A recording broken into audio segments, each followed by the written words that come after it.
বিসমিল্লাহির রহমানির রহিম। রাব্বি জিদনি ইলমা। আমি সদাচরণ বা ভালো আচরণের উপর আলোচনা করছি। ভালো আচরণ বা সদাচরণ একটা মহৎ গুণ।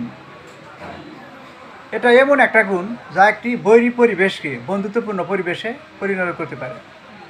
তাহলে সদাচরণ হলো একটা মহৎ গুণ। এটা এমন একটা গুণ যা একটা বৈরী পরিবেশকে বন্ধুত্বপূর্ণ পরিবেশে পরিণত করতে পারে।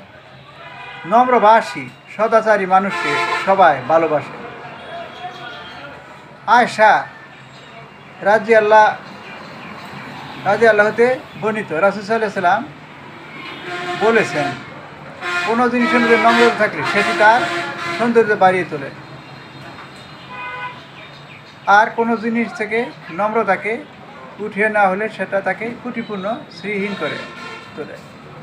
আব্দুল্লাহ ইবনে মাসউদ রাদিয়াল্লাহু থেকে বর্ণিত, তিনি বলেন, রাসূল সাল্লাল্লাহু আলাইহি ওয়াসাল্লাম বলেছেন, আমি কি তোমাদের জানিয়ে দেব না কোনো ব্যক্তির জন্য জাহান্নাম হারাম এবং অথবা রাবি সন্দেহ। রাসূল সাল্লাল্লাহু আলাইহি ওয়াসাল্লাম বলেছেন, জাহান্নাম তার জন্য হারাম, সে হলো যে ব্যক্তি মানুষের কাছাকাছি জনপ্রিয়, সহজ সরল নম্র ও সদালাপী, তার জন্য জাহান্নাম হারাম। তাহলে জান্নাত পেতে হলে মানুষের সাথে ভালো আচরণ, ভালো ব্যবহার করতে হবে, নম্র ব্যবহার করতে হবে, এবং মানুষ ব্যবহারের কারণে যাতে সন্তুষ্ট হয়। এবং তাই প্রত্যেকের উচিত সদাচরণ, মানুষের সাথে ভালো আচরণ করা, সদাচরণ করা উচিত, যাতে মানুষ তাকে ভালো বলে।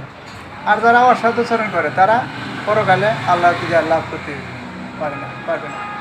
তাই প্রত্যেকের সদাচরণ করা।